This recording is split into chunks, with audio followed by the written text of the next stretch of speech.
friend. What's going on? Things are terrible.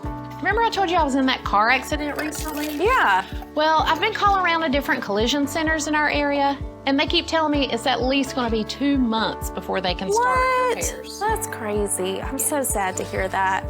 Oh, you know my husband Tommy? He was in that fender bender a few weeks ago. Right. Well, we took it to Everett Collision Center, and they were able to look at it right on the spot and started working on it in 2 weeks. And now his truck looks better than ever. We're going camping this weekend.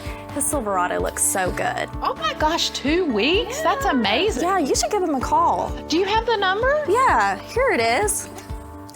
It's 828-485-3026. 6. I'm calling them right now. Awesome.